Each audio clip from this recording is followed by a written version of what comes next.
And that also the other part that I learned that was so powerful for me was that breath was a prayer. So that's another thing that's been so huge that I've learned when I'm all like disconnected and like losing parts of myself here and there, leaking energy, being all frazzled, that I instinctively know to go to my breath and to connect with HP, and just like, it just keeps getting sweeter and sweeter and richer and richer. That was Denise Westfall, and this is the SHAIR Podcast. It's time for the SHAIR Recovery Podcast, where we bring you amazing life-changing success stories from addicts and alcoholics all over the world who share their inspiring journey in recovery. And now, here's your host,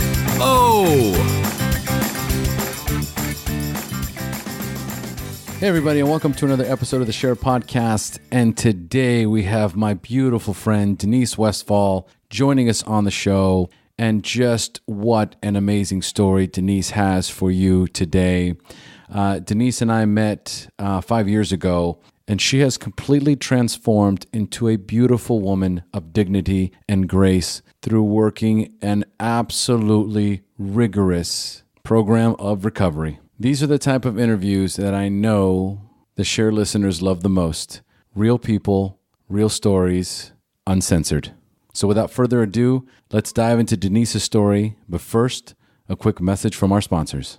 Are you ready to take control of your business, family, and personal life? Are you ready to get clear, get focused, and get results now? Are you ready to boost your confidence through the roof? Well, it's time to level up and add passion, fulfillment, and purpose back into your life right now. My name is Omar Pinto, and I am a certified NLP life coach specializing on enhancing your business, family, and personal life, as well as a certified peer-to-peer recovery specialist who specializes in addiction recovery. Let me show you how to create balance, harmony, and success into your life daily. Go to www.omarpinto.com and schedule a free consultation with me today.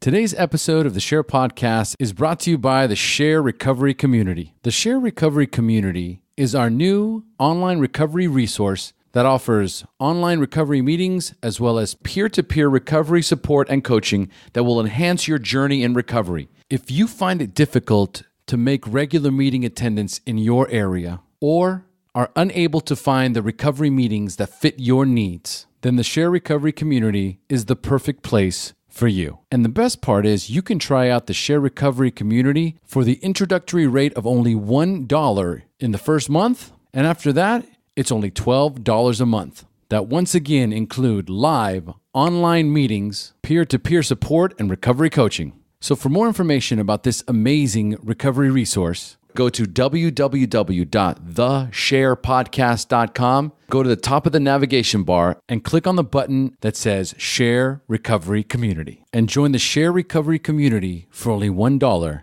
today. And if you'd like to contribute to the SHAIR Podcast by putting $1 in the virtual basket, then go to www.theshairpodcast.com, go to the top right corner of the page, and click on the button that says Donate, and drop $1 in the basket today. And if you'd like to access another free resource as powerful or even more powerful than the SHAIR Podcast, then join us in the SHAIR Recovery Network. It is our free private Facebook group that is active 24/7 from people all over the world. If you're seeking recovery, then go to Facebook, go to the search bar, type in SHAIR Recovery Network, and join this free recovery resource today. And if you haven't done so already, don't forget to leave us a 5-star rating and review on iTunes. It's one of the best ways to show your support for the podcast. Now, a quick message from Transitions Daily, and then on to the show.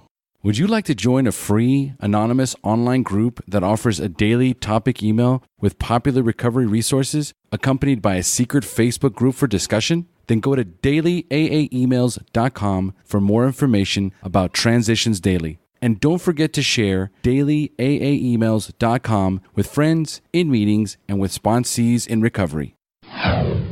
Hey, Denise. Thanks for joining us. Hi, thanks so much for inviting me. I'm super excited to have you on the show today. How you feeling? Feeling great. Really happy to be here. It's good stuff. All right. So, folks, today we have Denise Westfall joining us on the SHAIR podcast. Denise and I met 5 years ago when she was a patient at Costa Rica Recovery. We saw each other in passing at the NA and AA meetings. And once she finished her treatment, Denise returned to the States.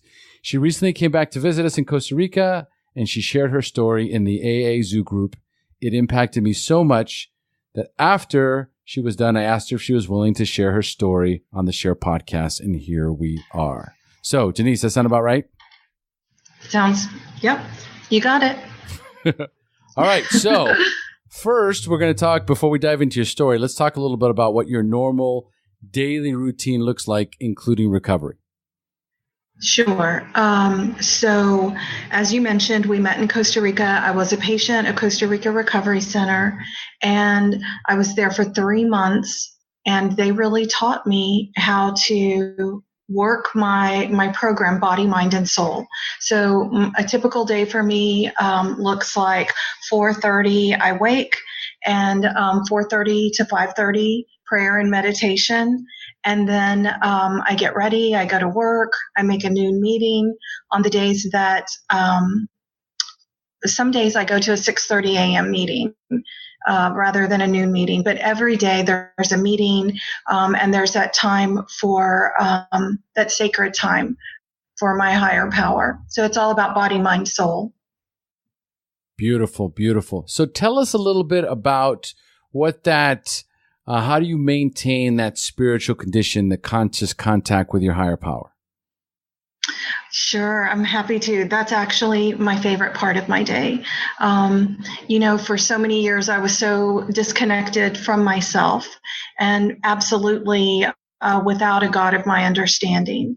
So that time to get really still and quiet and focused to connect with myself and my higher power, it's my favorite part of my day. And that's the part of the day that gives me the spiritual courage to go out into the world and show up in my functional, sober adult rather than my, terrified, wounded inner child or angry teenager, I can be a grown-up. I love that you put that out there, right? The wounded inner child.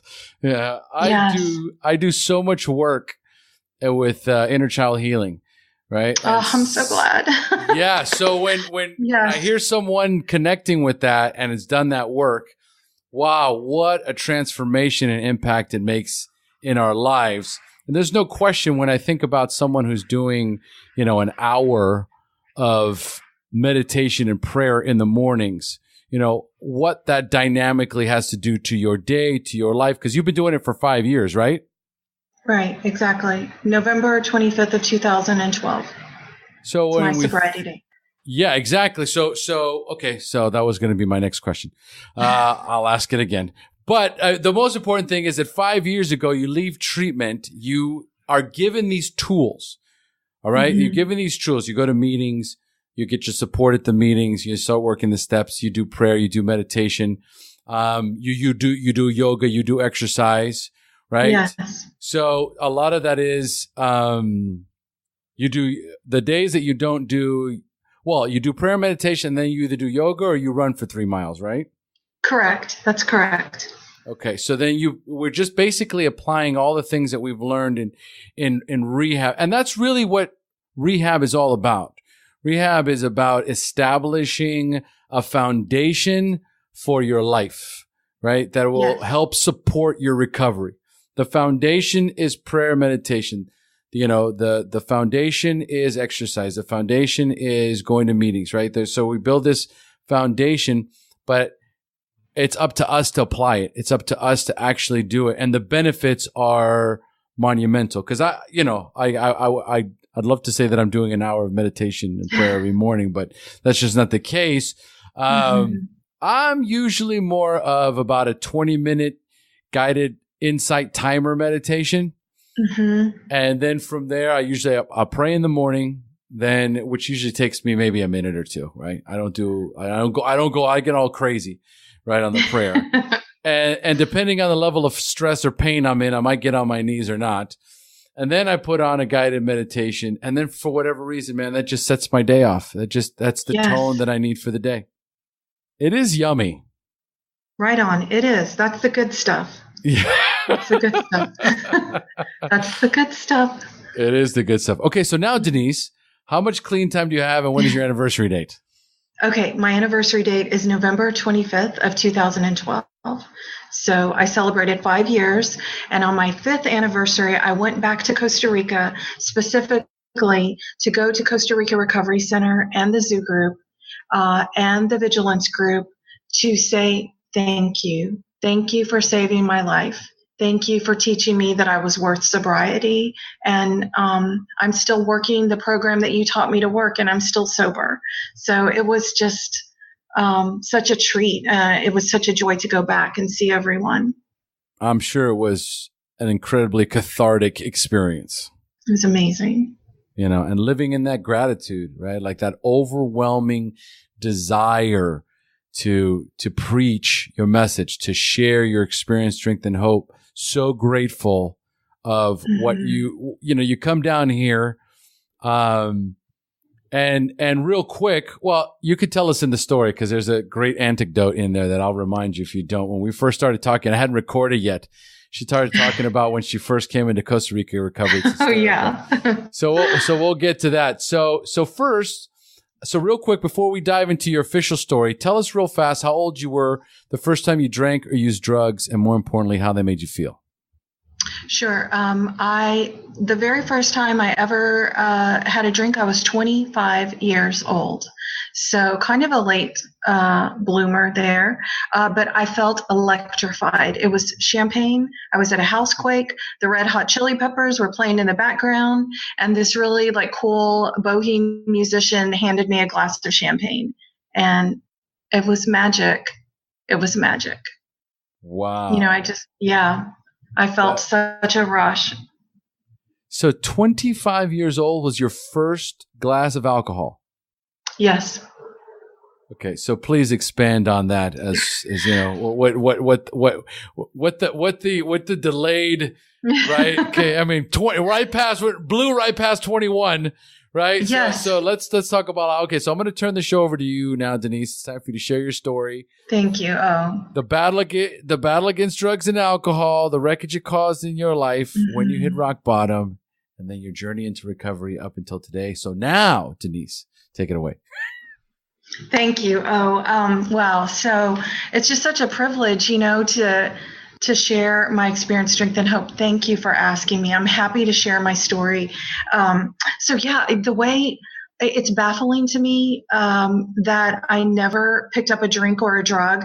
And I honestly believe that was God's grace, because once I did, I drank alcoholically from the get-go. And I think that I don't think I would have survived my teens had I started drinking and drugging. So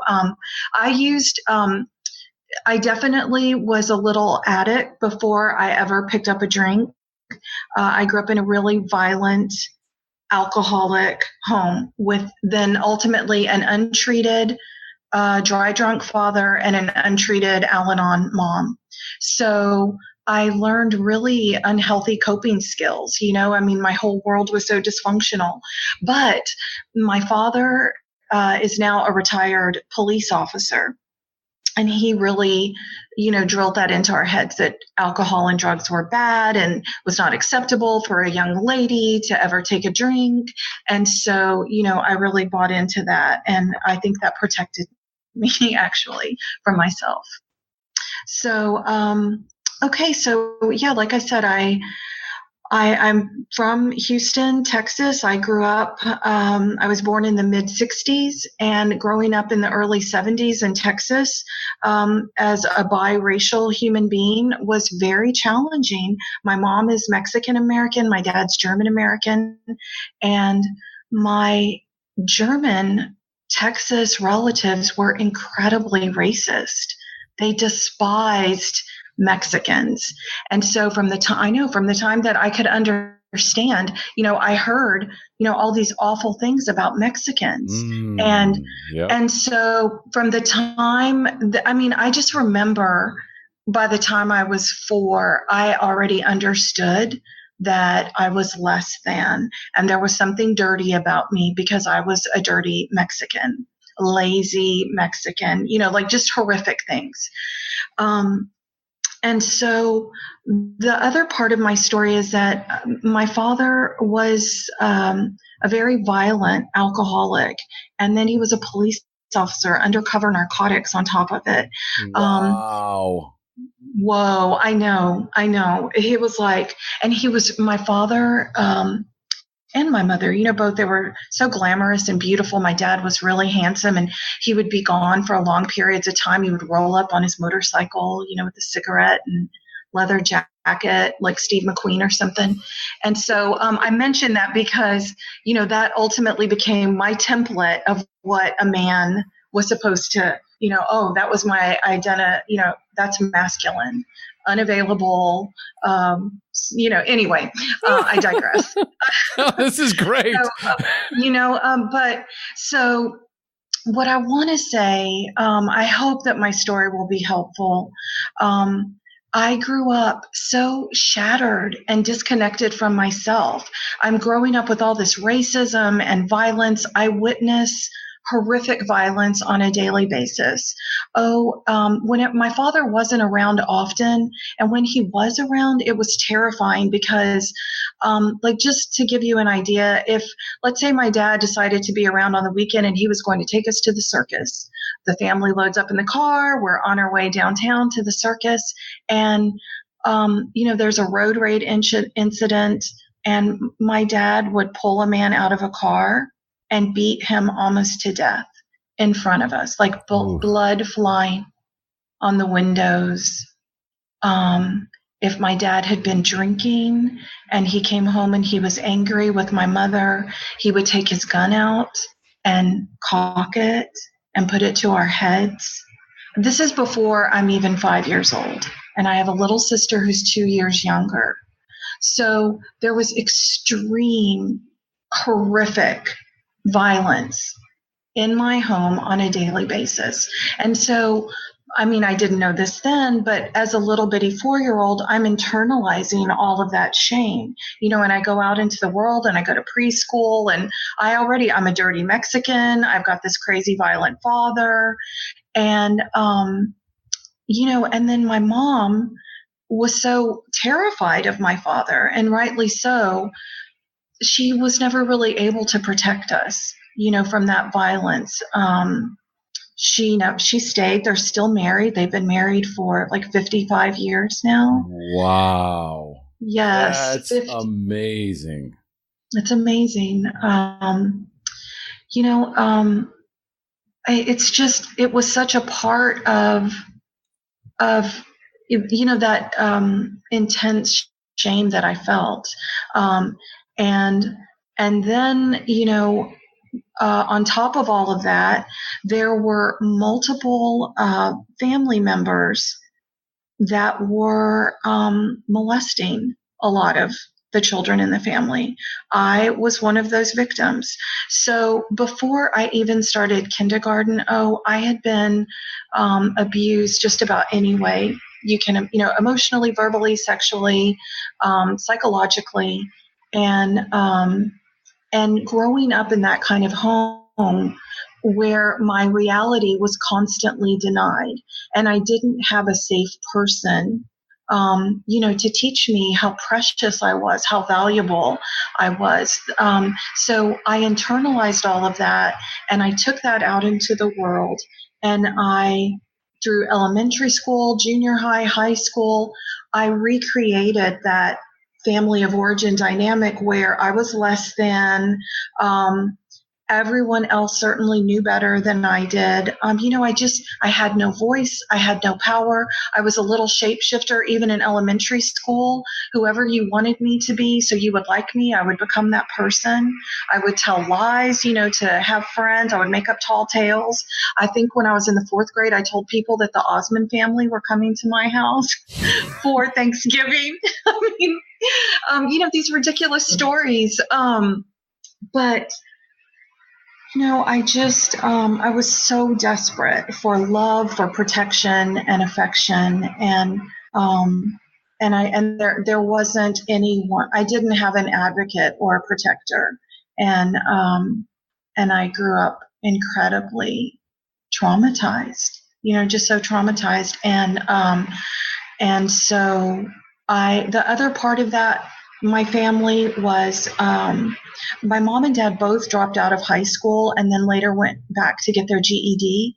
And so I mention that because, like very blue collar, my mom was a hairdresser. My dad ultimately became a police officer, but like higher education, college, travel, anything like that, that was for other families. It certainly wasn't for our family. So that was for rich people, smart people, better people, not our kind of people. And so I never had any kind of goal or dream or aspiration. It was really just a matter of surviving the day. And then as I got older, I never drank or drugged, but I discovered boyfriends. I discovered boyfriends, when I was a teenager, and then that became my drug of choice. And so I used people, places, and things to change the way that I felt. And so really, when I can look back now and see that when I was a teenager, I absolutely had an emotional breakdown. I was crying out for help. I was being sexually abused, by family members.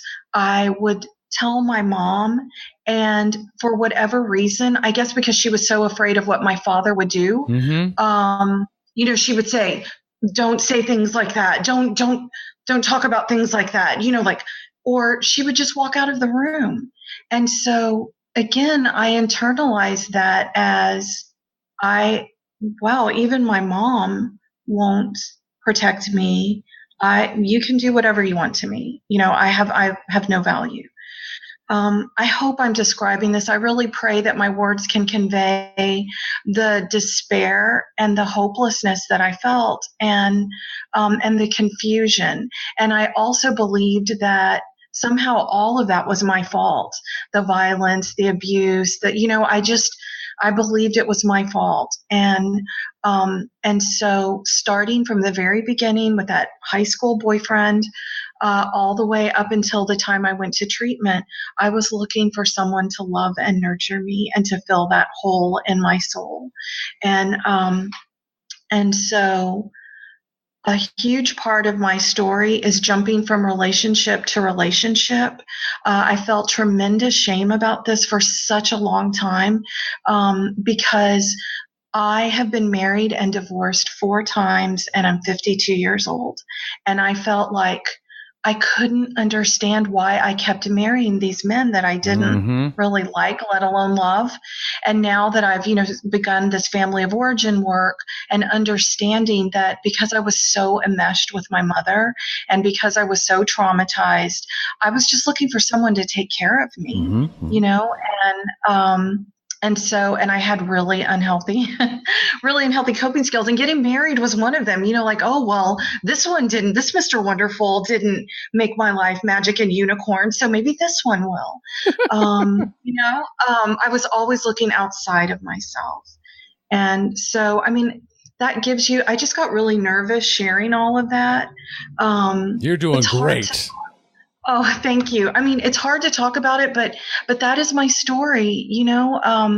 My mom lived in fear of my father. He was a very violent man. And so, I understand now why we lived the way that we did. Like, don't tell daddy, don't tell dad, dad can't know. Well, no, because he really probably would murder someone. He was that violent, and so anyway, you get the idea. I believed that I was worthless, less than, and the other part of it was that I was spoon-fed helplessness, incapable. Like, you're just this pitiful little thing, and if you're going to get anywhere in life, you need a smart man to take you there. and just shut up and look pretty. And, and that's what I hung my hat on. Well, I'm pretty and I can look pretty, and that's how I'll get what I want. I set the bar so low, so very low for myself. So, that was pretty much my childhood, that violence and the dysfunctional relationships in high school. And I can tell you that I was looking for every boyfriend to save me and every friend, every girlfriend to mother me. I never had an opinion. I had an emotional breakdown when I was 15 because of all the abuse.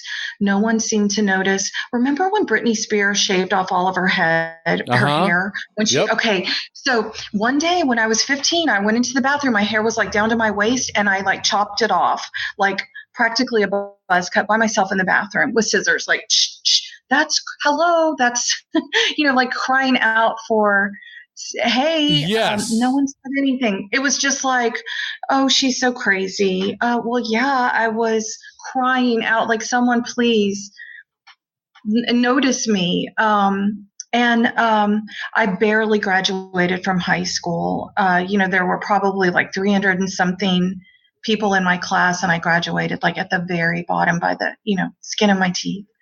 And I went to work, and remember, college wasn't for me. That was for other people. And I'm still not drinking. At this point, I'm 17 years old. And the other part of that was, for whatever reason, I was taught that when I went to work, I wasn't allowed to cash my own check. I had to sign it over to my mom. And my mom took my money, and my mom used that money for household expenses. So that was another lesson that I learned. My money doesn't belong to me. I work and I give my money away. And so I got married for the first time when I was 25, and the marriage lasted about 2 years. I married the son of a Baptist preacher. I went to church twice on Sundays, once on Wednesdays. I was in the choir. I dressed like Laura Ashley. I wore bows in my hair. Oh my God. I was a bowhead and total God squad in the, in the Baptist choir. And I loved the family because they were so kind to one another, and, they were so sweet. But, I was just like a shell of a human being. And that marriage only lasted a few years. We got a divorce. And when I divorced that first husband and went out into the world and started working and started hanging out, like with the cool bohemes, that's when I started drinking. And that's when really the dysfunction in my life went to an entirely new level. And I started drinking, and I never connected the unmanageability of my life with my drinking, because, as I said, the very first time I drank alcoholically.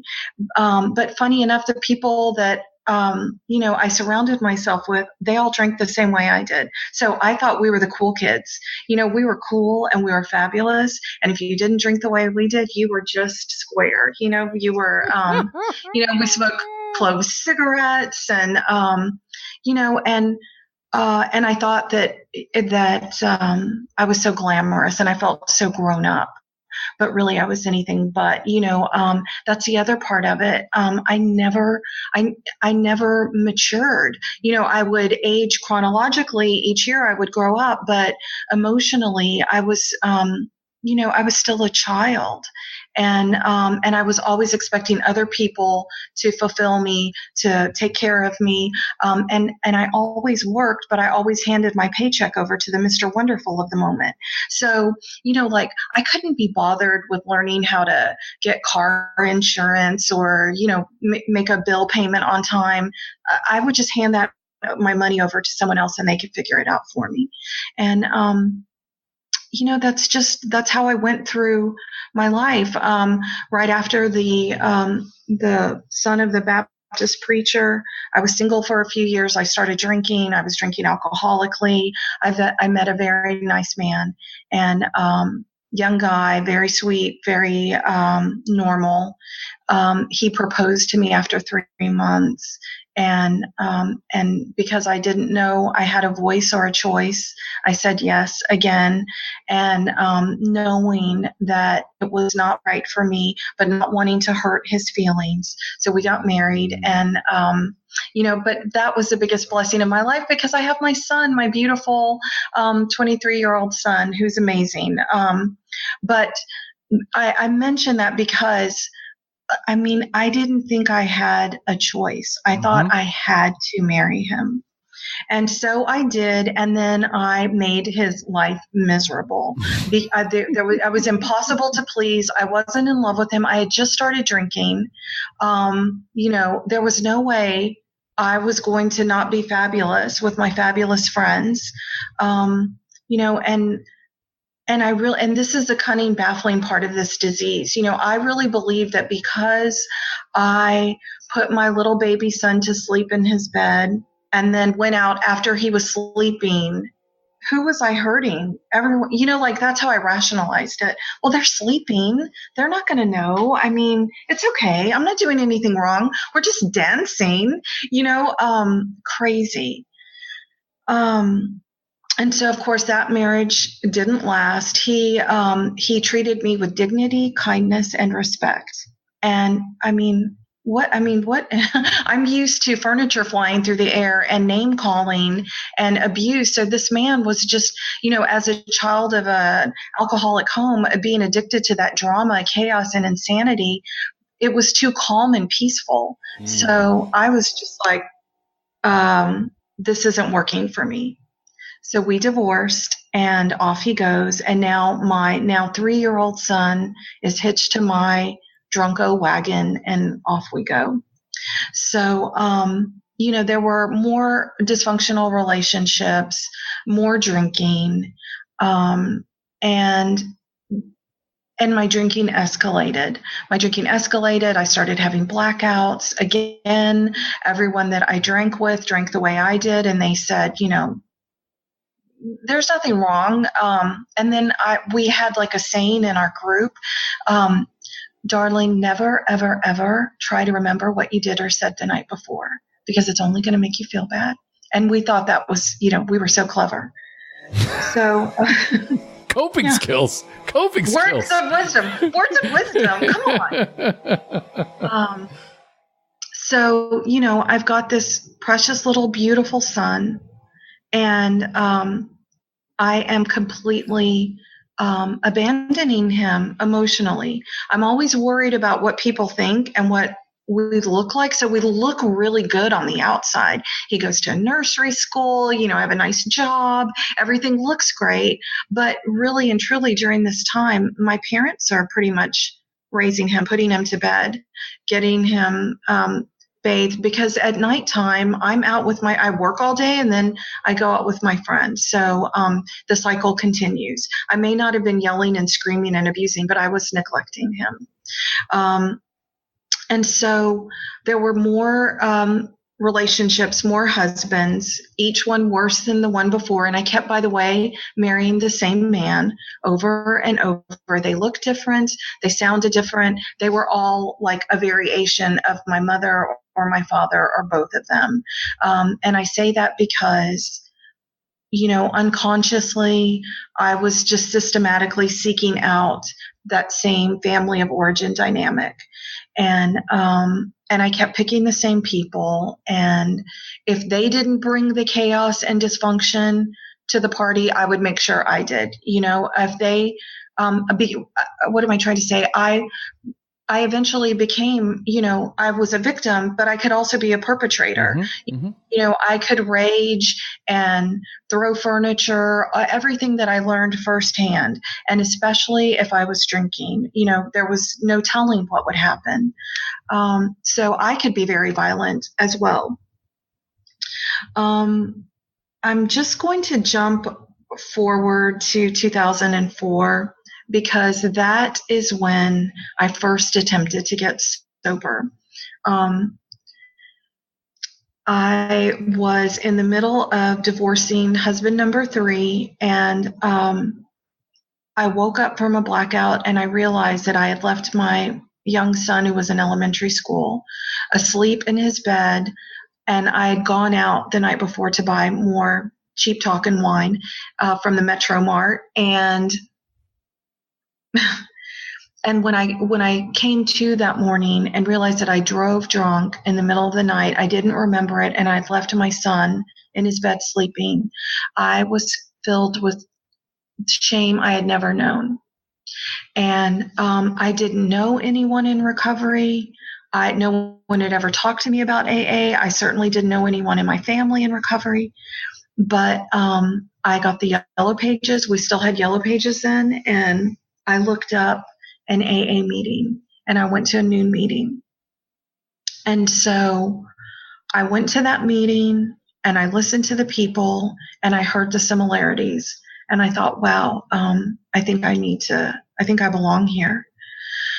So I went back.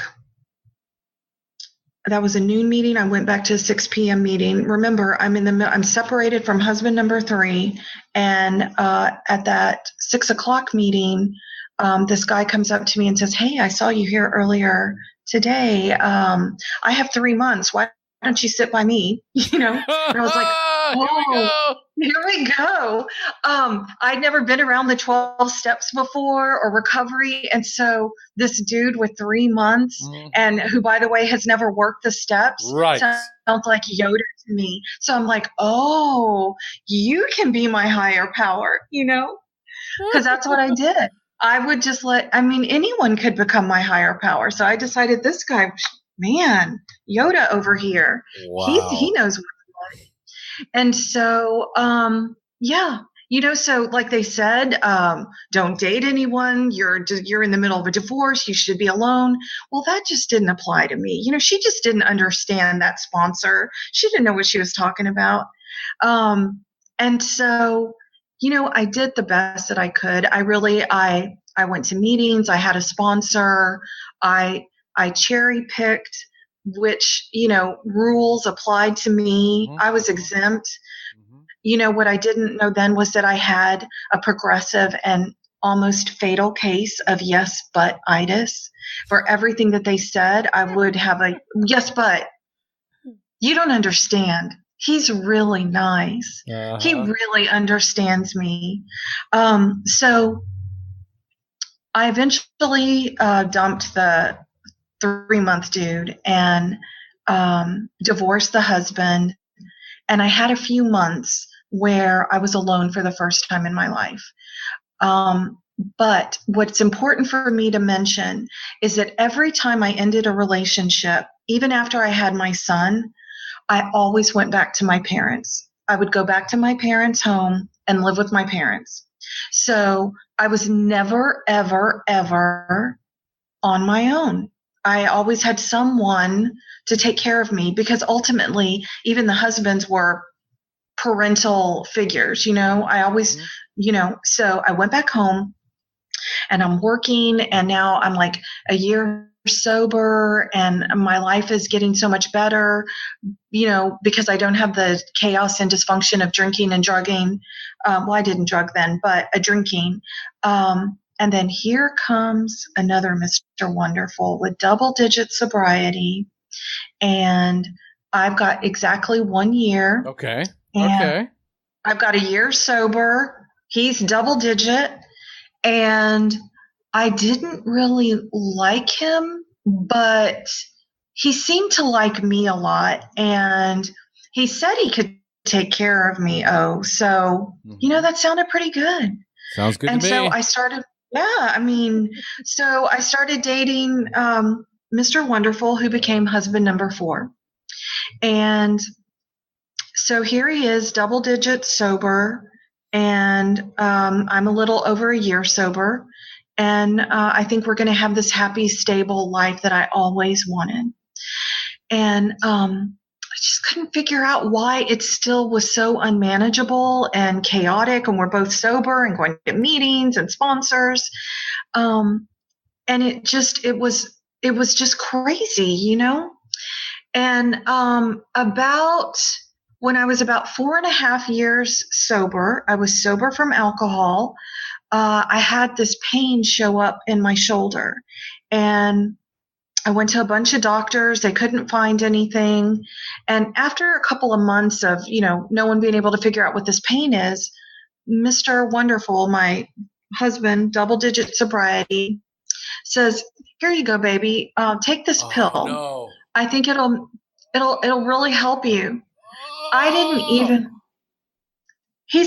Mr. Wonderful says, "Take the pill." Yeah. I take the pill. This little yellow pill, I put it in my mouth and take it the next day. And wow, I feel so much better. He takes me to his doctor, and he tells the doctor, my wife needs a prescription for Vicodin. She's got this pain in her shoulder.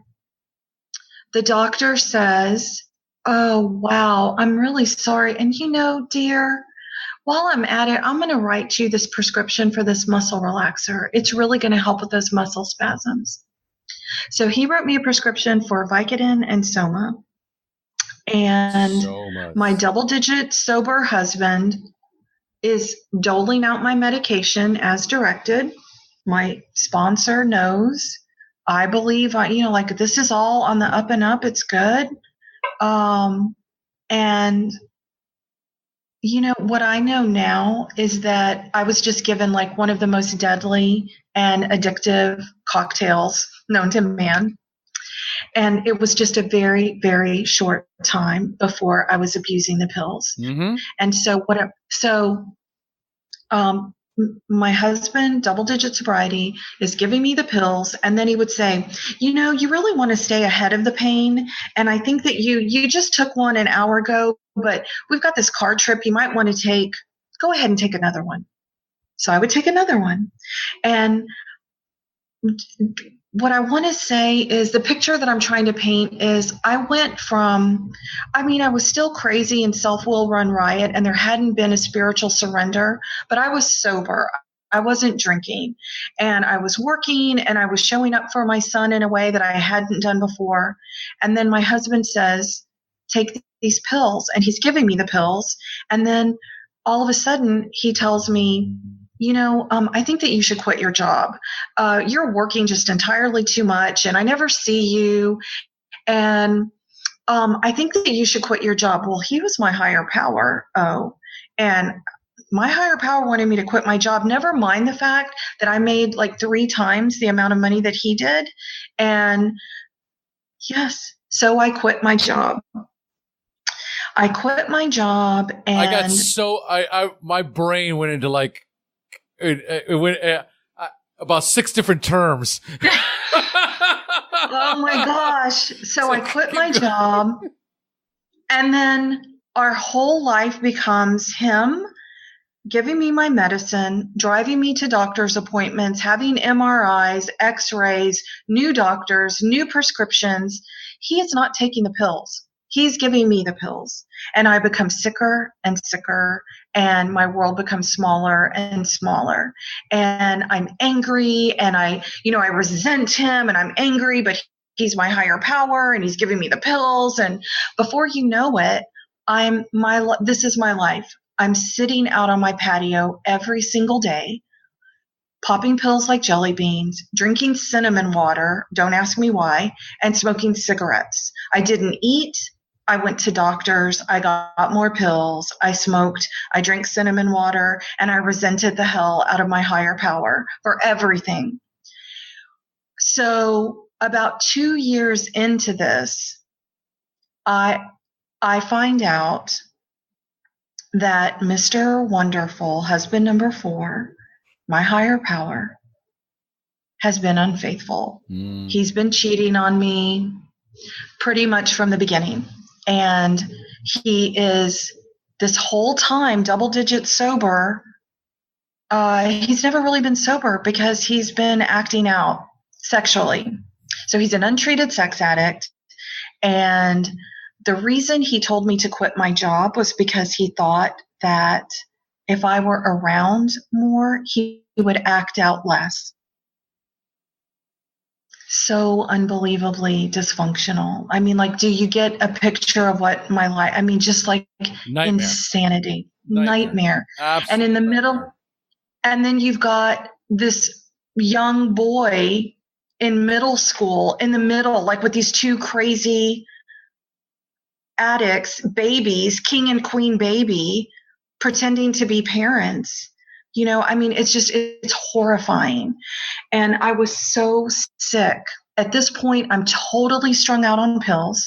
I'm taking Vicodin, Soma, Xanax, you name. I mean, it's just like a laundry list. Mm-hmm. And I find out that my husband has been cheating on me, and I go off the rails.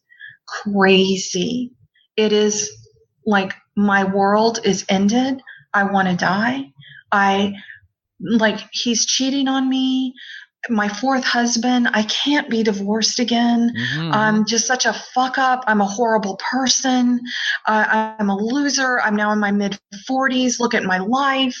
So what do I do? I mean, what is a girl to do? Oh, I start drinking. Yep. I mean, come on. I start drinking, guzzling, anything I can get my hands on, and I'm still taking all of these pills. And so now the crazy goes to a whole nother level because I am enraged. I'm out of my mind on drugs and alcohol. And I'm not only suicidal, but I'm actually homicidal. I was determined to destroy my husband, and I lived in this delusional fantasy world, and in my mind I was Angela Bassett from Waiting to Exhale. I don't know if you saw the film, but when she finds out her husband is cheating, she burns all of his belongings, including his car. So on a daily basis, I would start bonfires on my patio. I would gather anything and everything that was near and dear and precious to my husband, and I would start a fire.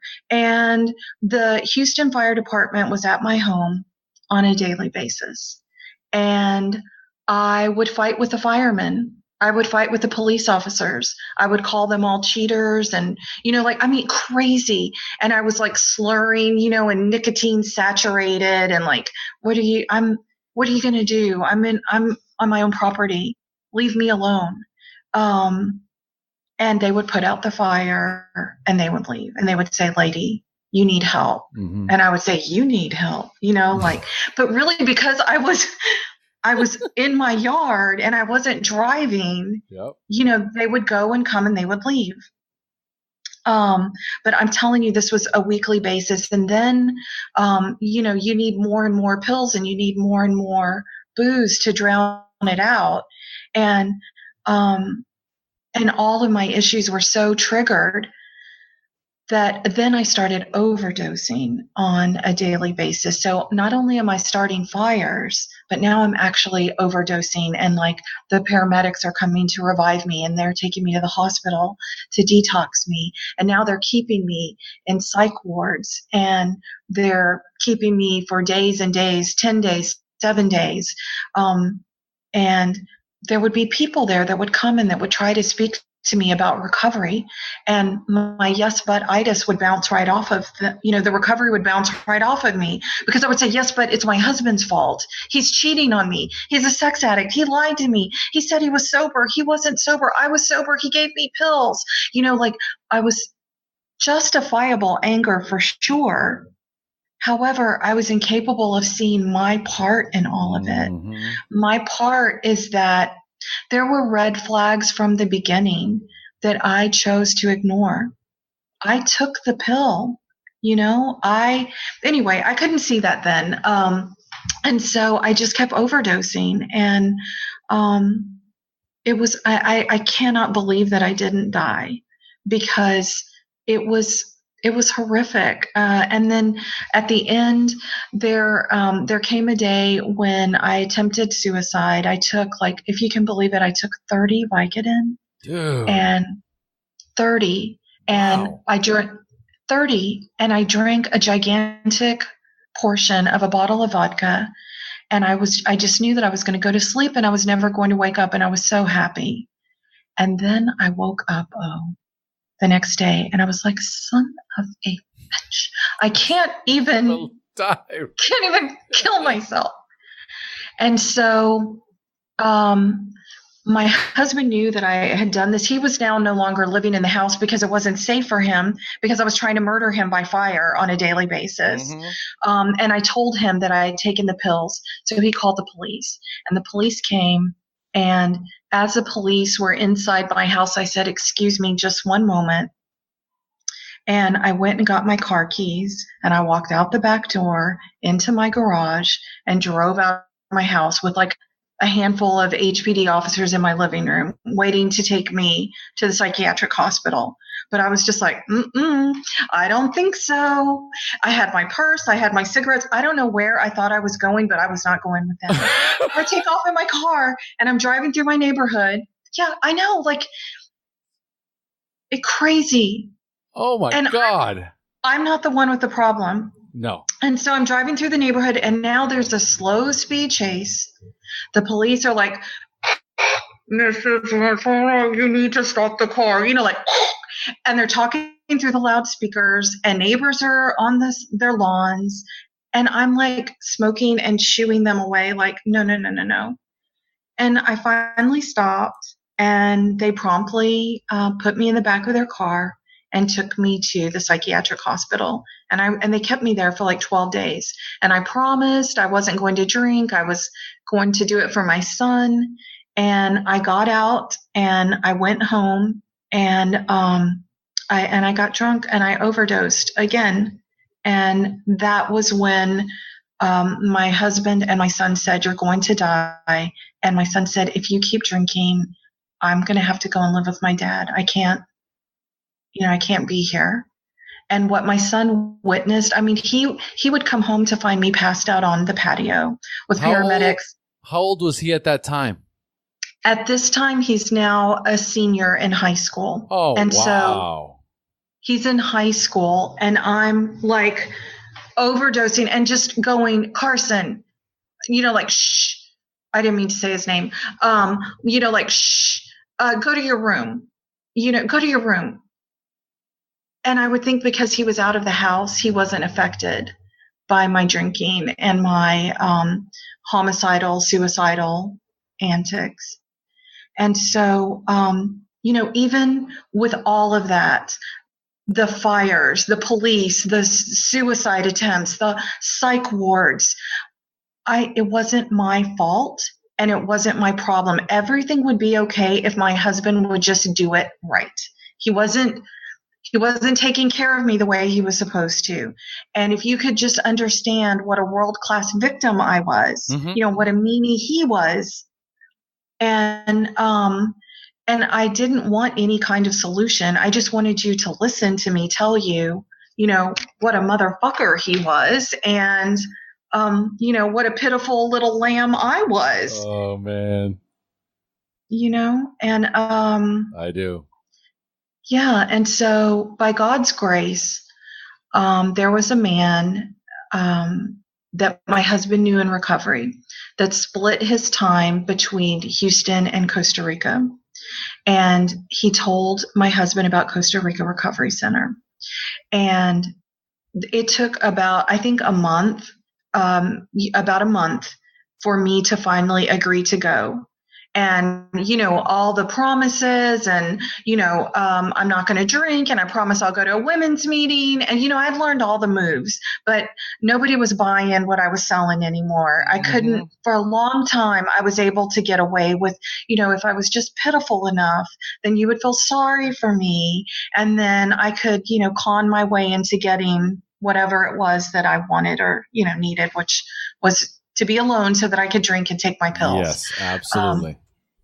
And so I went to Costa Rica Recovery Center on November 25th of 2012. And I was so hungover the morning that I was supposed to leave, I missed my flight. And I thought, I missed my flight, so now I don't have to go. And I arrived at Costa Rica Recovery Center at about 10 o'clock that night. The house was dark. Everyone was sleeping. Yes. Wait a minute. Hold on. You missed your flight.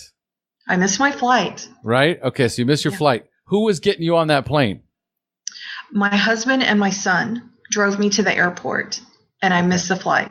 I missed it because I was just, so sick and incapable. So then did you guys leave the airport? Did you stay in the airport? Like, what did they do? So they didn't leave me there because they didn't trust that I wouldn't drink. Uh-huh. So then they were stuck with me for another half a day, until they could drive me back to the airport to get me on my flight. It was not a pleasant day, I'm telling you. Uh-huh. It was just pretty brutal. It was awful. But I made it. And little did I know that was the beginning of, this magnificent new life that I'm living today.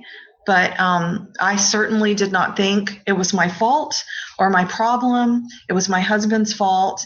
And I did not want to quit drinking or taking pills. I had a pain in my neck that was killing me, and I was going to die if I didn't have those pills. And why can't you understand that? Just listen to me, people, So when I went there, even I had no intention of staying. I don't know what I thought was going to happen, but, I wasn't the problem. It was my husband's fault. I wanted to make sure they knew that. So what happened when you first got there? You got there at 10 o'clock at night. I got there at 10 o'clock at night, and Richard opened the door, and I instantly did not like him because he wasn't nice, And I remember instantly sassing, I was trying to be polite, but I was like, this is unacceptable and I'm not going to stay here. And he was just like, calm down, lady or sister. I don't know what he called me, but it was just like, we need to fill out these forms. And he was, unflappable. He was just like unfazed. But what I want to mention is, when you arrive, they do an intake photo. And he said he was going to take a photo. And I said, just a minute. And I reached into my pocket. I had a lip gloss, and I put my lip gloss on. And in my mind, I'm thinking I look like Bianca Jagger or something. Put my lip gloss on for my photo. Oh, so delusional. Years later, I requested a copy of that intake photo. And when I saw it, it took my breath away, and I started crying because I didn't even recognize that woman in the photograph. Just so sick. So sick. I was dying, and I had no idea. Oh, hold on. Let me put my lip gloss on. Just dying. And, yeah. So I landed in Costa Rica Recovery Center, and they took me in and spoon-fed the 12 steps to me, taught me that I was worthy of sobriety, worthy of recovery, capable of creating the life of my dreams with my higher power. I didn't believe it at first, but man, they saved my life and changed my life. I love them so much. How long were you there? I was there for 3 months. Of course, I wasn't going to stay in 30 days. Are you kidding me? God, no. Yeah. And then, no way, not even. But I was so fortunate. The incredible support that Costa Rica Recovery Center gets from the AA community and the NA community, from the Z group and the Vigilance group, and the women in those groups were so incredible. And what was amazing for me was that when I went to those meetings for the first time in my life, I heard women share their experience, strength, and hope, and their stories sounded like my stories. I heard violence, sexual abuse, crazy families, just like all of the stuff. And then all of a sudden, because here in Houston, when I would go to meetings and I would hear, the Burberry clad, not that there's anything wrong with that, but, they all looked so beautiful. And and they would share their story and I couldn't relate to it. So that yes, but itis would flare up and I could only hear the differences. I couldn't hear anything that I could relate to. So I had one foot in the rooms and one foot out, like all those years when I was, like technically sober, but I never really surrendered. So then when I get to Costa Rica, I hear these women and some of their stories sound like mine. And then I hear a woman tell her story and she's picking up her 20-year chip and she had the same kind of violence and insanity in her story. And here she is picking up a 20-year chip and she's bright and shiny and incredibly wise and beautiful. And I thought, I want what she has. And I asked her if she would be my sponsor. And she did. She said yes. And then she took me through the steps. And that was a bit, I'm so emotional because, it was there at Costa Rica Recovery Center. And through working the 12 steps that I connected with myself for the first time in my life. I was 46 years old and I connected with myself for the very first time. And then I connected with the God of my understanding. And so, it was right around 30 days when the chemical fog was starting to clear, and I could really understand some of the things that were being taught to us in the classroom. And that's when I really knew, I'm in this. I'm not leaving. I'm doing this. I'm staying 90 days. I want to live and I want to learn how to live in a new way. And so two things that I really want to mention that are super important to me. Right around that 30-day mark, it was Christmas time. And, they often, if you're in the house, oftentimes family members are welcome to come for the holidays, to celebrate. And my husband at the time came from Houston to visit with me. And I just celebrated 30 days. And he told me I was ready to go home. He was like, I think you're well enough. You've been here long enough. It's time for you to go.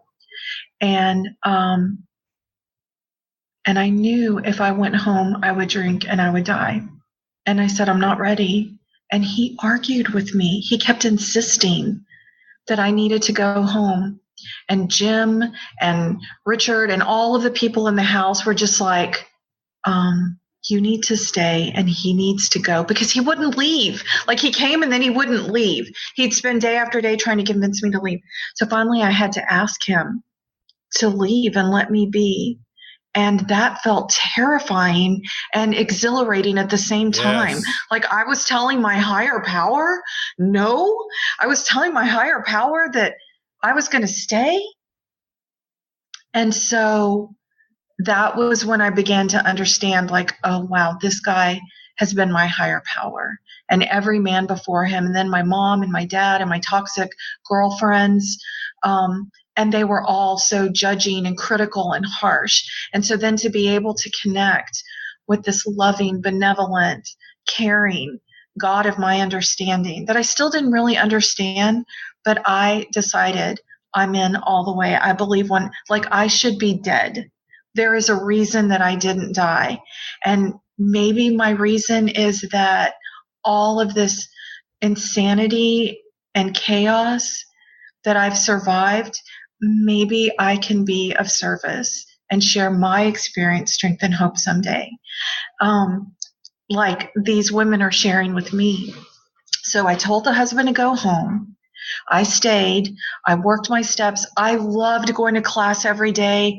I loved every morning from 8 to 9. I didn't understand it, but Jim was basically teaching us straight out of the Power of Now every morning. I would go to mindfulness class, and it was there that I was introduced to mindfulness for the first time in my life. I couldn't wait to get to mindfulness class. The focusing class was just another favorite. Anything and everything spiritual, I embraced with all my heart. And it was like all of a sudden, I was remembering things that maybe my soul had known and I just forgotten. It wasn't even like I was learning. It was like I was remembering. So I embraced I embraced it all. I did exactly what they said to do. And I loved it, and I blossomed. And so my sponsor was so incredible. She actually took me away from the house. We went to the beach when it was time for me to work my fourth and my fifth step. She sat on the beach with me for 8 hours and listened to my fifth step, like every gnarly, dirty little bit of it. I had done, I'd had some time before in the program. I'd worked the steps before, but I'd like told a G-rated version of my fourth step. And this time it was like triple X-rated, like all the ugly, gnarly bits. I held nothing back because I knew I would drink. I would die. And so I did as suggested. I held nothing back. I was rigorously honest. I wanted to clear away that wreckage. And when it was all over, she said, "Lady, I got to tell you, I tip my hat to you. I think I met my match." I think I met my match. And, we laughed and we talked, and it was incredible. It was incredible. And I went to sleep that night and I felt such peace. And the next morning I woke up way before, the sun came up, and I went and sat on the beach. And I was praying and connecting with my higher power. And all of a sudden it occurred to me that the pain in my neck and shoulder that I had lived with for years and years and years, that I'd become addicted to pills around, that had never left, even while I was in treatment, that pain was gone. It was gone. And it has never, ever come back. And what I believe is that pain was all the shame and guilt and trauma that manifested physically in my body. And once I held all of that gnarly stuff up to the light, it evaporated. It evaporated. And so, to quote Brene Brown, shame cannot survive empathy. And my sponsor sat there with me and didn't judge me. She loved me through every bit of it and said, "Oh yeah, me too. Oh yeah, I understand." And it gave me the courage to keep going, and I held nothing back. And so to anyone that's listening, this really, really works. If you work it, it truly does. Magic and miracles happen. So that was a miracle to me. I mean, that's like God's healing. That pain has never come back. So I did that fourth and fifth step. I worked my steps. I came home right at the ninth step. So I came home ready to make my amends. And my sponsor told me that when I did that, yes, I was doing that to give those others their dignity back, but that was for me. That action was so that I could look people in the eye, to be accountable, to own what I had done, and to offer any way to make it right for them. When I did that fourth step, it was revolutionary for me because remember I said I lived my life like a victim and pitiful and helpless. And I really believed that I was this innocent little lamb and there were all of these sorry motherfuckers that had just been so horrible to me. And so they deserved all of my passive aggressive conniving or flat out, whatever I did that was so horrible. I could justify anything. They deserved it. And so then to see my life in black and white like that, and to see my part in every single one of those grown-up decisions, and then to go back and clean that up. And it was terrifying, but it was amazing for the first time in my life to be a grown-up and accountable and responsible. And I was met with such love and compassion, and it just mind-boggling. And she said, "You will be able to walk this earth and stand up tall and look anyone in the eye because you will have done the work." And it's true. It's true. And so And then I came home and they told me at Costa Rica, you go home and you go straight to a meeting and you get right in the middle of that fellowship. And that's what I've done. Straight, like right into the AA community here in Houston. So connected to the women in the program, sponsoring multiple people, taking people through the steps like I was taken through the steps. And it's just been such a gift. It really is a design for living. And so, I'm like 5.5 years sober. And this really is a one day at a time way of living. And, when I came home, I wanted everything to be, better. I wanted to have all the answers. I wanted things to be, no, it doesn't work like that. I had to come home and then deal with the wreckage of my life here. And, I tried really, really hard to make that marriage work with Mr. Wonderful. But it turns out he was never, ever, ever really sober. He could never not act out. And then it got to a point where it was really dangerous for my sobriety to stay in the marriage because from the time I came home from Costa Rica, he would offer pills to me. And, even though I would put, really firm boundaries in place and we would go to couples counseling and non-negotiable boundaries, he would violate those boundaries. And it just became too dangerous. And as much as I didn't want to be like the lady that's divorced 4 times, my family used to call me Elizabeth Taylor and they'd all laugh. And they thought it was so funny. And I felt so much shame about it. I didn't want to be divorced again. It was so embarrassing. And then I finally got to a point where I loved myself enough to say, enough. It doesn't matter. And now I know everything that I know about, my family of origin trauma and,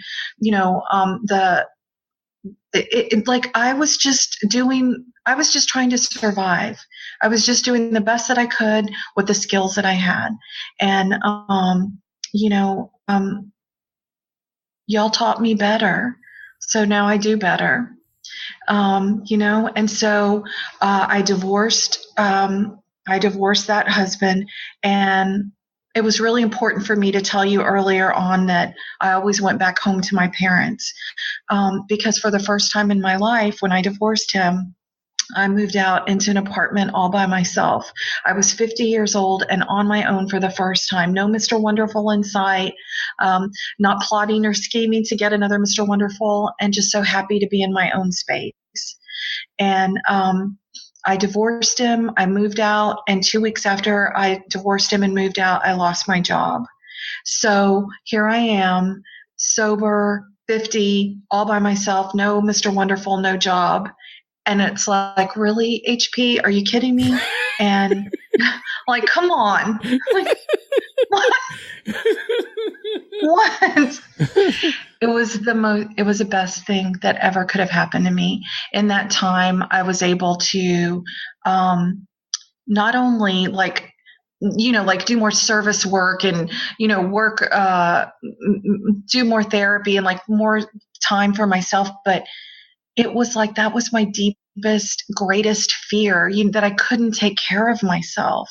But with the God of my understanding and my HP right by my side, no matter what, we walked through that valley together, and I came through so much stronger, so much more in my functional sober adult, so much more equipped to nurture my precious, darling inner child, to be that parent that she never had.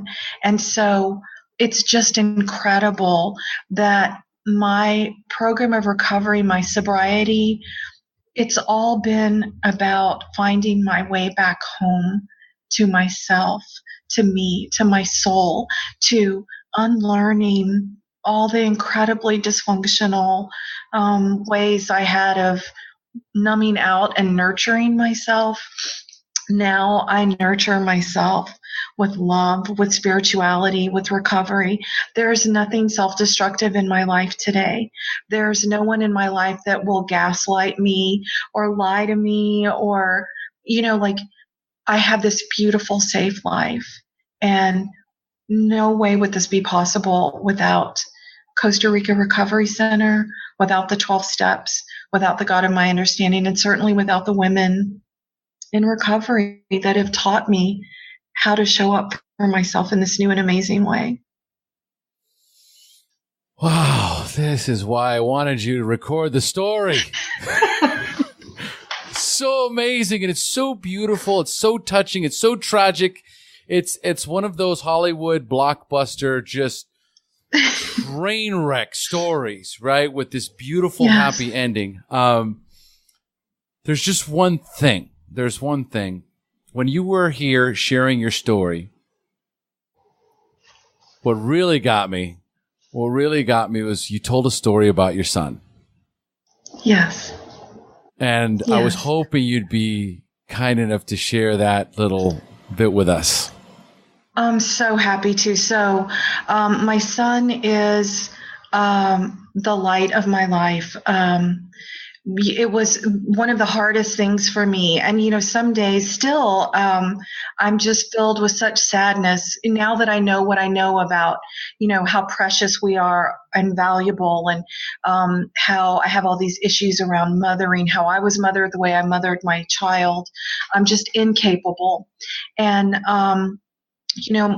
what's amazing is that that's my living amends to him. I get to be, this present, sober mom for him today.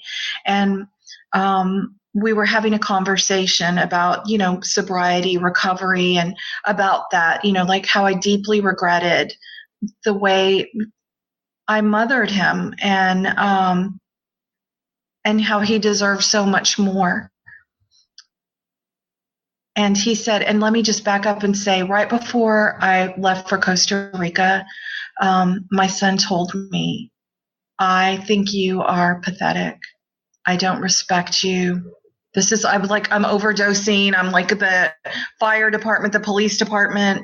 And I'm like still trying to tell him what to do. And he just said, I think you're pathetic and I don't respect you. And I never, ever forgot that, that he said that to me.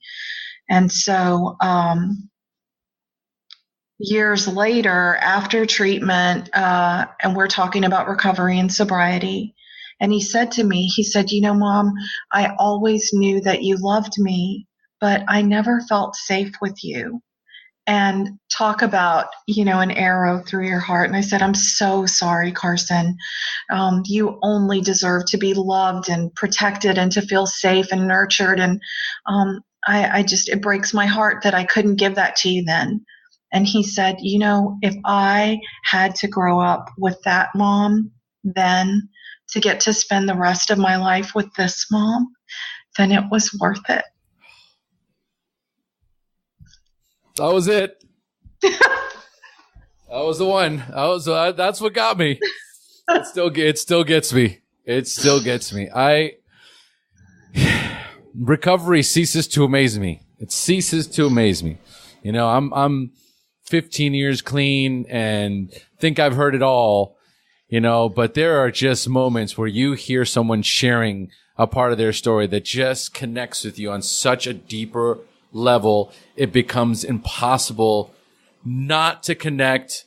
It becomes impossible not to get emotional. It becomes impossible not to just go, oh my God, I'm so grateful to be an addict. I'm so grateful to be an alcoholic. I'm so grateful that I went through what I went through so I could be sitting in this chair right now and I can hear your story. And thank you. It was like, it just got me all messed up. So I need tissues.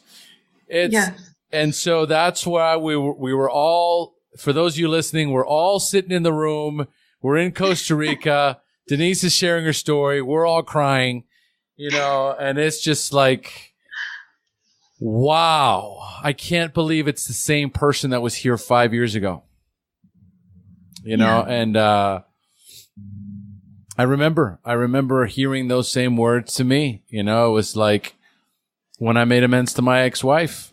And she says, you know what? If I would do it all over again, if it meant having our daughter, Yes. and what that journey looked like, and knowing that she was the catalyst that got me into recovery and saved my life.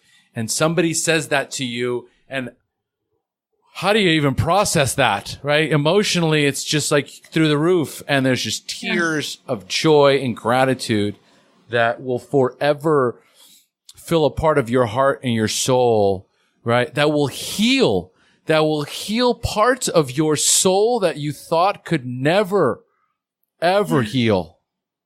And I know who your sponsor is. God bless her. She's an amazing woman, and she's amazing. She's amazing, and she's truth. Yes. She doesn't say anything, even sometimes she says things out of her mouth, right? Like, I've known her for a long time. And sometimes she'll say stuff and I'm like, wow, did you really say that? Because she has no filter. She only speaks from her heart. She only speaks from what she knows, right? And she sees somebody that's struggling. She sees somebody that's going in the wrong direction. She's got no problem straightening you out, and no problem. No problem at all. And that's the gifts that we get from this amazing program, and to live a life that we do where when you make the decision to take all those suggestions, put it in a toolbox, right? Put it in this nice, beautiful toolbox, and on a daily basis, you open up that toolbox. I'm going to use this today, and I'm going to use that today, and I'm going to use this today, and the more tools that you use, the more ready you are for the day, and to interact with people, and to be a mother, and to be a son, to be a daughter, to be a son, to be a wife, to be a husband, to be a friend, to be a leader. You have an opportunity to be so many things, right? Once you've developed this foundation. And I am just blown away by your story, Denise. Jeez. Oh, thank you for hanging in there with me. Those were a lot of words. But I'm so grateful to share. And, the most amazing part, and thank you for what you just shared, because it was through all of that I believe when we survive ourselves and our addiction and we find our way into recovery, we have this ability to connect with others and to have like such a deep level of empathy and compassion. And I certainly see that in you. I think that you are such a magnificent light in the world. And I'm so happy to know you. And it's just dazzling to see the lives that you touch. And also I wanted to share with you, like, what's so amazing for me, for someone who never knew who I was, always so shattered and disconnected from myself, to have these years by myself, to figure out who I am and what I like. And it turns out I'm a total geek for astrology. I am completely, I'm going to get certified. I want to be a certified astrologist. And what makes me the most like on fire is when I'm able to connect everything, the astrology, the 12 steps, the inner child work, and with the women that I sponsor, to help them connect with their inner child, to adopt their inner child and learn to nurture that wounded small part of themselves. That's where all of my healing just skyrocketed. And then to get to share that with others, I feel like that's my reason for being here on this planet at this time. And it's a gift. We do recover. It works if you work it. And the other part that's so important that my sponsor in Costa Rica taught me was that if I practice these principles in all my affairs, if I lived this life, my life was going to get really big. But she said, you must never let the big life that AA gives you get in the way of your AA life, ever. And that really stuck with me. And I know that it's a gift and it's a daily reprieve. And I can only keep it if I give it away. So thank you for allowing me this opportunity to give a little bit of it away. Thank you for those beautiful words, right? And It's the recognition that we get for not only doing the work, but then sharing it with others and carrying it to the masses. Because the work that you've done, you continue to just dig and dig and dig and dig. I want to learn more. I want to learn more, and I want to heal more. And I'm going to do inner child healing, and I'm going to do astrology, and I'm going to do 12 steps, and I'm going to help women, and I'm going to just keep, and as I keep moving in that direction, we connect with our purpose. And for someone who has overdosed countless number of times, right? Like, you never even mentioned a number, right? Like, you know, you probably lost count, right? Somebody who on a regular basis was trying to end their life. The pain and the suffering so great that I'm going to focus my energy on just lights out. Because the first time I felt that, the first time I felt that coming, because I'd done too many drugs and too much alcohol, and all of a sudden it's like, whoa, I could die, and that's a good thing, right? Yes. That whole realization. And when you don't, that's when I say, God's got a purpose for you.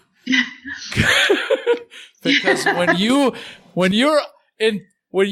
intentional, when you get to a point where you're intentional about, I'm checking out, and I'm looking forward to it. I'm looking forward to the next life, and it doesn't happen. Then the other side of the coin is that I must be here for a reason. Yes. And once I dive into that, because people ask me like, how did this happen, and how with this podcast and all these people, and and I was like, one day I just decided I was going to do it. One day something took over, and I was just so overwhelmed with gratitude. I was so overwhelmed with a need for something different, bigger. There was something inside of me that says, your light is not shining bright enough. Right. Mm-hmm. And so how do we shine brighter? How do we get out there more? The way that I carry the message, my personality, my ability to connect with people. And so boom, the podcast comes up, and then so cool. Here we are 3 years later, and I don't even know what's going to happen. But now I'm a full-time coach, right? I have coaching groups. I just launched a brand new recovery network, right? It's just, there's all these things that are happening now that I would have never imagined 15 years ago when I was thinking about, you know what? Not being here on this earth would actually be a good thing.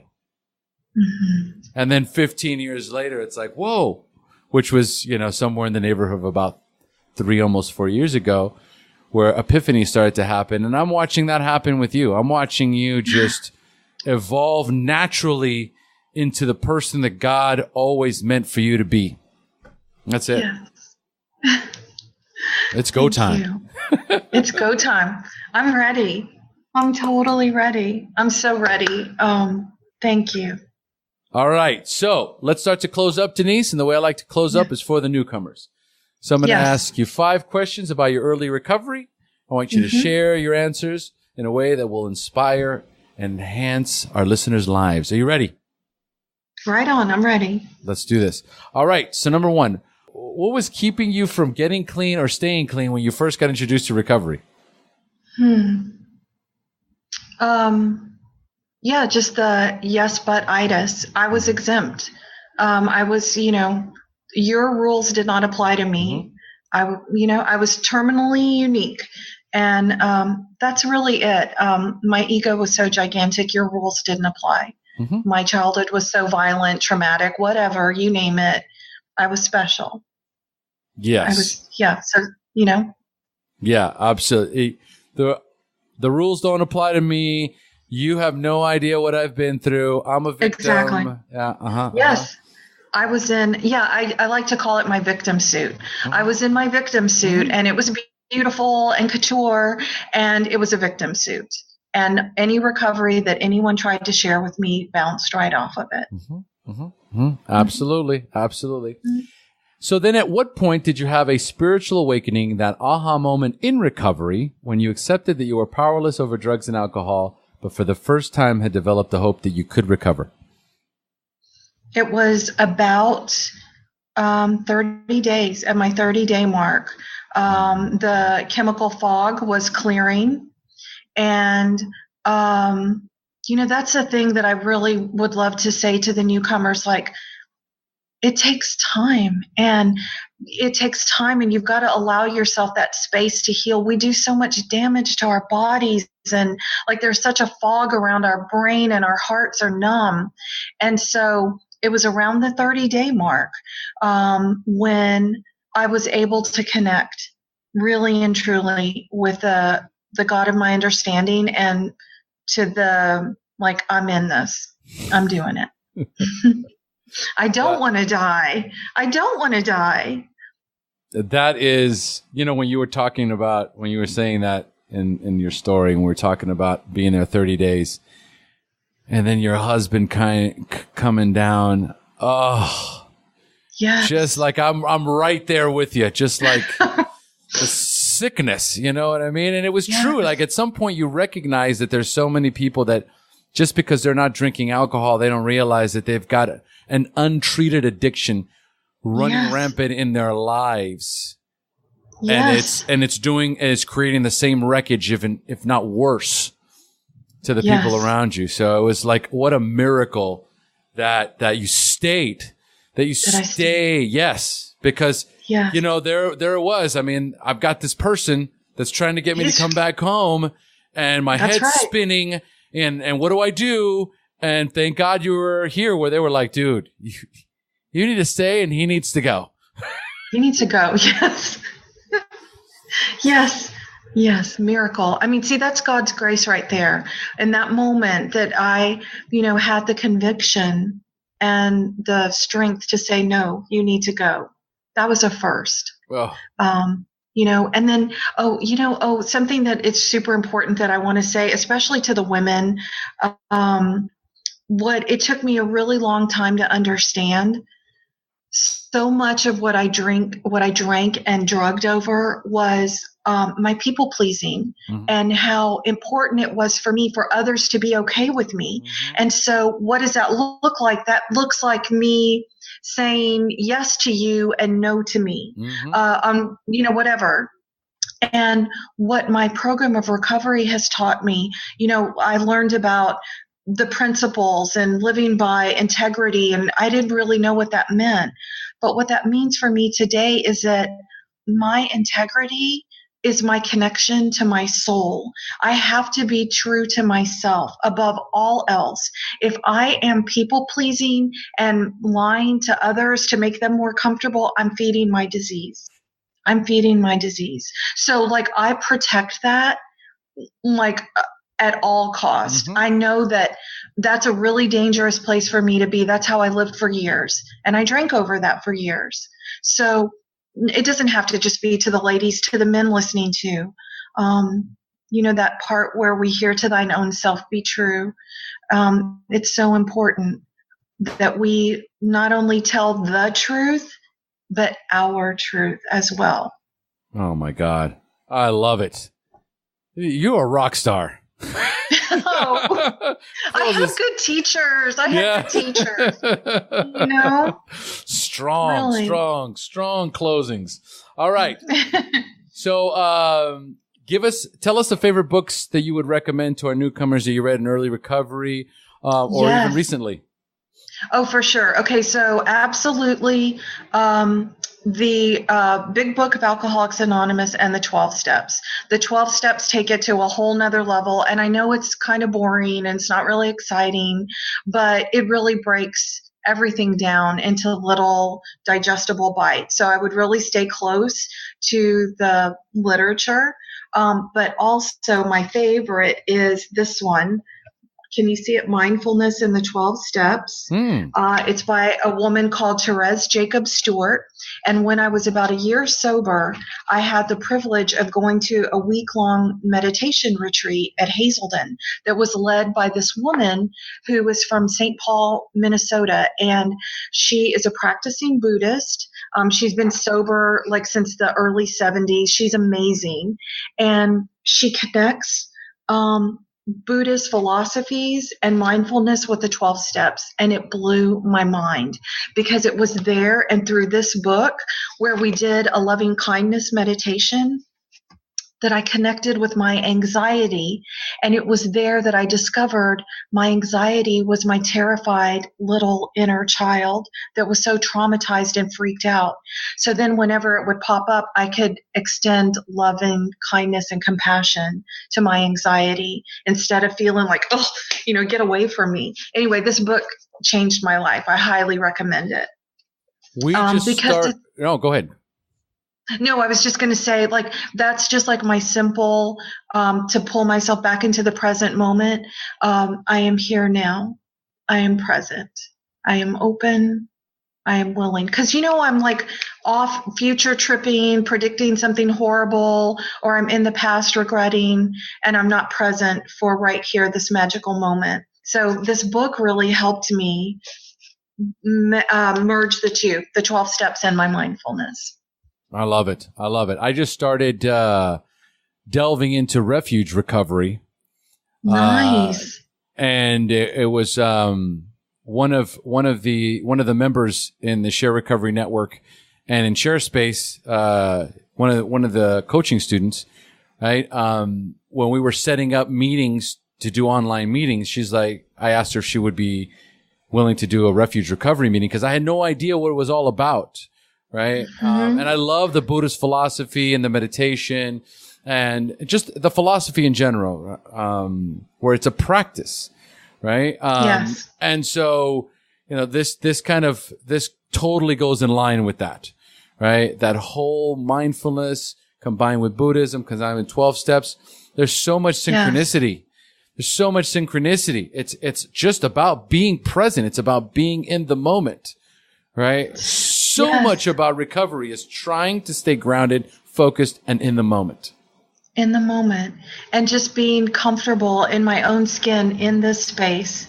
And that also the other part that I learned that was so powerful for me was that breath was a prayer. Mm-hmm. So that's another thing that's been so huge that I've learned when I'm all disconnected and losing parts of myself here and there, leaking energy, being all frazzled, that I instinctively know to go to my breath and to connect with HP, and just it's just, it just keeps getting sweeter and sweeter and richer and richer. And just to feel so much love for myself. And then what happens, the magic is when you connect with that love for yourself and you can extend that loving compassion to yourself, it's just you don't even think about it. It's just like breathing that you give it to others. And then you're just so much you're not blaming or judging or, you just recognize I'm just I get it. That's what that means. I'm just another bozo on the bus. I'm just doing the best that I can. So is that guy and that woman. And it's not being done to me, but I took everything so personally and glug, drank over it, and I don't have to live like that anymore. And these tools are just magic. Magical. Spectacular. I love it. All right. So Denise, number 4, what is the best suggestion you have ever received? The best suggestion I have ever received was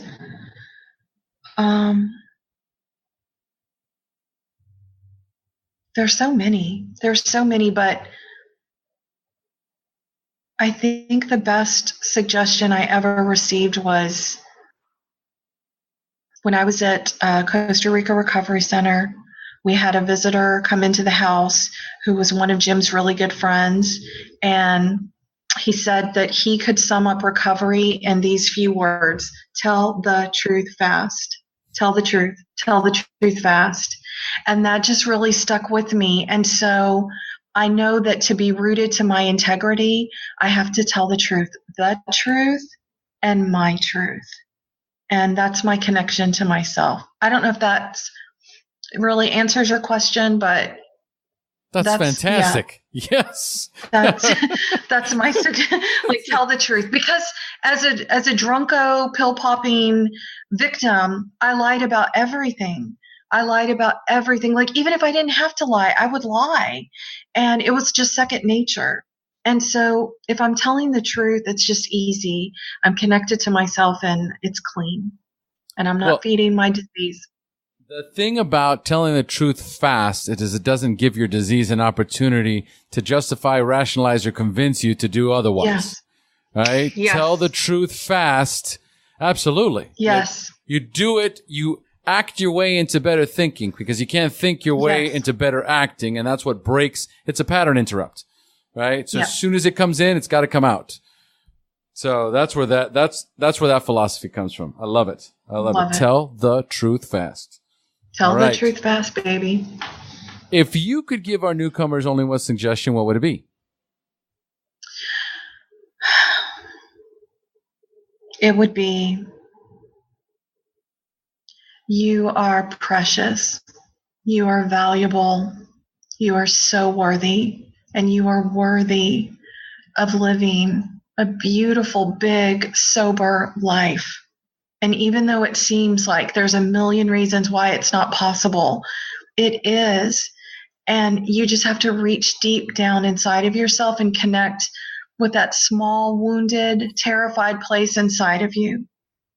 Like, what I make up is that a lot of people that are struggling with alcoholism and addiction grew up like I did. They were neglected. They were abandoned. And they grew up being needless and wantless.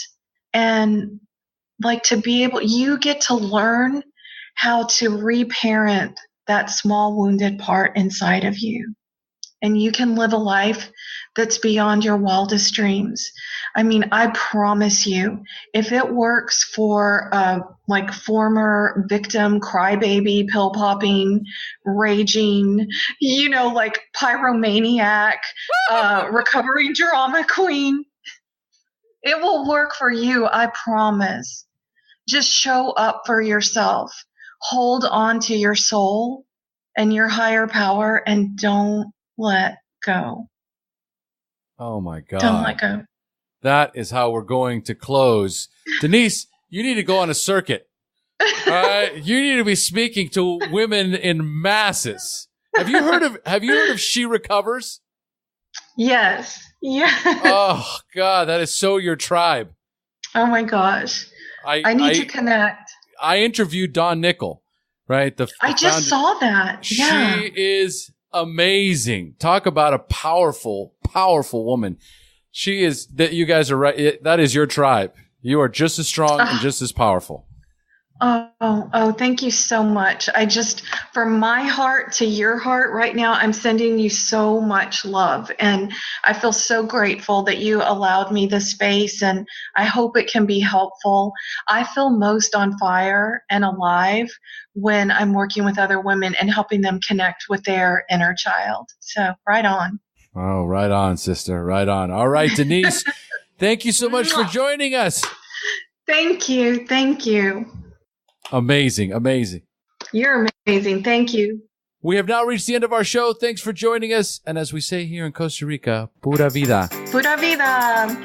Thank you for joining us on the SHAIR Recovery Podcast. To check out the show notes page on this interview or to thank our guests for sharing their story, go to www.theshairpodcast.com. While you're on the website, don't forget to sign up for our free newsletter to stay up to date on the latest news, podcasts, and interviews.